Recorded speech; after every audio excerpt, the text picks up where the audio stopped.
Hey, the beat go off? Hey. Hey, I up it, then my heat go off? Bang! I heard. Now y'all be sure to like this video if y'all still need badges, cause I finna update y'all on this method and explain to y'all why it's really fire right here, man. First things first, a new My Player needs to be created. So I had to take the initiative and figure out what build, what My Player I wanted next, because it's always good to have more than one My Player that you could play with, because it makes the game more fun, especially when there's an opportunity for you to get badges on that My Player that you don't have to play My Career for. There is no telling how long this will last in the game. Now, while I haven't showed y'all my primary build yet, this will most likely be my secondary build. Personally, I want a player that's going to have 95 speed. And when you get those +4 boosts, you'll have 99 speed. I want to see how fast that seems. Now, this build is good because you have nice driving dunk, 79, nice driving layup, 88, nice close shot, and you have a nice amount of inside scoring badges. Now, keep in mind, mid-range is at 80. You could drop the wingspan down, the mid-range and the three-point shot's going to go up. And then once you get to 99, keep in mind you get more +4s. So when you drop the wingspan down, add the +4s, consider the boost, your mid-range can be a 90. And your speed can be a 95. And your ball handling will be impeccable. And you will have some defensive badges. Also, your driving dunk will go to like over an 86. Get your +4s, get your boost.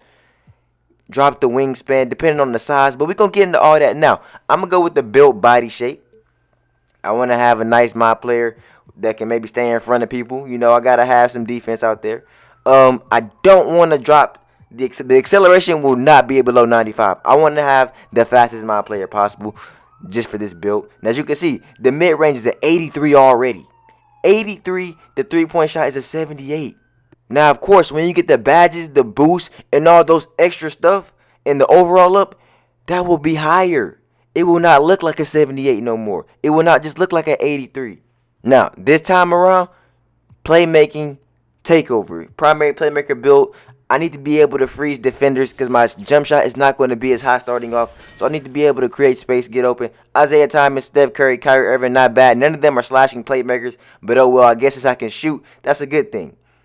That's a good thing since I can shoot some, but my slashing ability will be nasty. I should get some nice dunks, all that good stuff. Now, once you create your player, be sure to not skip the Prelude. You need to be able to go to the Prelude in order to properly do the badge glitch and bring your glitches all the way up. Today, I will answer some of y'all questions about the Prelude in the Summer League and which game to play in, because a lot of y'all had a lot of questions, so I'm going to go ahead and address that for y'all. Now, as you can see, there's already a Summer League test file set up. So we can test this whenever we feel like it's updated or patched and let y'all know if it still works. So that's always going to be there so we can provide y'all the most recent updates with the glitch. Now, when you first get into your Prelude game, you will get in this Bay Area game.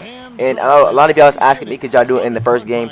And I was saying that I don't think so. But you can't save and quit, so it could be possible. But that's not the game that I would do it in. That's my preference. Because there's a whole cutscene in the second quarter in which one of the players get injured, and it's scripted like that. Now, once you get into the Summer League, and this is after the Combine, after a lot of other games you have to play that don't really count, that you can't save and quit of, you get to this game right here. This will be your first Summer League game, no crowd. You can't save and quit, and you only play 5 minutes. A lot of the Prelude games are like this. You know, you have to play them through. You play a lot of games against other NBA players. You play games to 21. You do practice drills. You do all this stuff. So then you go to Summer League again, and you'll get to the next game. So I mentioned to y'all in the last video that once you do get to your first game, you won't even touch the court. You'll basically be on the bench the whole game. They basically make you sim the whole first game, so there's no reason for you to even entertain that game.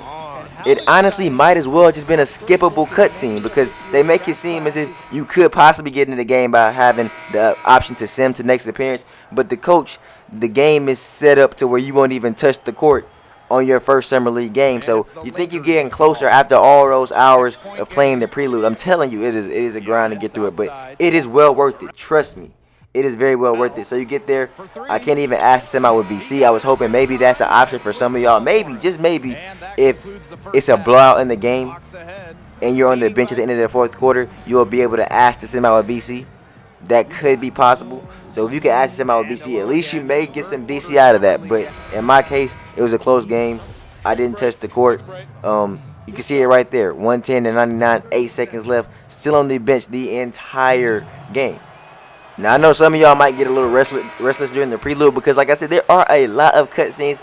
But just spam A. Don't watch. I mean, if you want to watch it, go ahead if you're entertained by that. Because I'm pretty sure it is a good cutscene. The story mode does look kind of good. I'm not going to lie to y'all. But when you're trying to grind these badges and you're just a race against the clock because you don't know when the next patch is going to come, you got to get out here and you got to do this stuff quick. You got to get out here and do this fast because at the end of the day, even setting it up and doing it is a grind within itself. It's still not going to be just super quick, super easy. You still going to have to grind and repeat it and repeat it and repeat it. But it is the fastest way. Now, you do get some VC for that, 1,000. You didn't play a game, so yeah, that's still nice for not playing the game. And that could even be useful, man. I just came up with an idea, so I'm going to try something out with that once I get to that point in the game again. Okay, for now, your next game you're going to load up in, right? So, your next game, you will actually get minutes. So, this will be the first game that you could actually save and quit out of, that you'll actually play, that you can get some nice stats in. Now, if you do get some nice stats in this game, I would recommend you save and quit and do the badge glitch from here. But if not, then you can just go to the third game in which you will start the game. So essentially, you have 2 games to get your stats up in certain categories, so you could ball out. You know what I'm saying? So if you do have a good game with like maybe a lot of assists in this game, or a lot of points, or a lot of rebounds, a lot of steals, and you know that you're gonna get badge progress really quick, then go ahead and do the badge glitch on this game as well, and then you can still do it on the third game too. Now, when you get to the championship game, that's what it's gonna be called. It's gonna be called the championship game. That's the one that you really want to take advantage of because you'll get plenty of minutes in that game. And keep in mind that it's actually easy to score in the prelude, even with the 60 overall. So don't fret if you don't have much VC because it's not hard, bro. When you're in the summer league, it's not like you're playing against NBA players yet already. I mean, you are, but you know, it's not the same. All I'm saying is, if my career was on pro difficulty, then this would be on rookie. Because even though you don't have no attributes, you can still shoot. Now, if you did have some VC that you could apply to certain categories to help get them up quicker, then you can get lots of mod points and badge points really quick. Now, be sure to do what you want the most, because this is the most important thing, because this is the championship summer league game. I did not play the prelude after this to see if there are any more games that you could possibly play in the prelude to get you more badge points, more badge progress, because like I said, the prelude was a grind and you don't want to lose the save just in case that is the case. So be sure, like I said, let me emphasize this, do not forget to save and quit at the end of the 4th quarter. Do not let this game end. Now, for some reason you did let the game in and you could close the app or something because you forgot to save and quit, that might save you because maybe you can just play the game again. But you do not want to go through the whole prelude again doing that. Now, as you can see there, 33 points, 1 rebound, 5 assists. That's what that my player had. You can see the badge points stacking up to my points because this is a continuation. This is a continuation. This was not the first game. This has been done and tested on this player so that you see that it could be well worth your while. You see how many badges this player is getting in the prelude. Now, since this one is already set up, I'll put the link in the description of this entire process, the save and quit process, so y'all can have every single step shown to y'all, because like I said, this is already set up, so I didn't have to do that step. At that point, I could just close the app and load back into the game and keep repeating it. But in all honesty, that's all you'd have to do was get to the end of the 4th quarter and save and quit.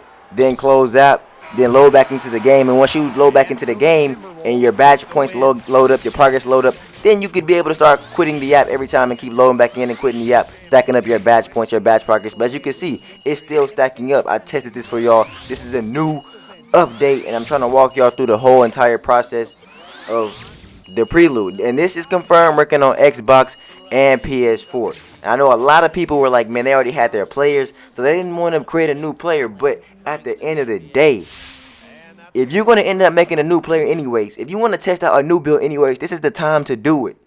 Do not wait if you're going to make a new player. If you're considering making a new player, don't wait. At least set it up, because the best thing about it is when you don't have anything else to do, you can come in here. Maybe your friend's not online to play the game. Maybe you just got some time to kill. You can just come in here and get some badges on your secondary player. Or this could be potentially your next primary player. You might like this build more than the build that you already have. Maybe you made a build that you didn't like as much.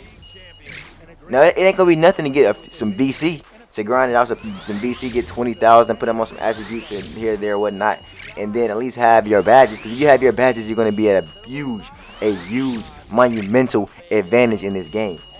And I can't emphasize that enough, because it takes so long to grind these my pro players, in my career with those badges. But anyways, if y'all enjoyed this video, make sure you hit that like button, hit that sub button, turn those notifications on. Until next time, man, Denski out.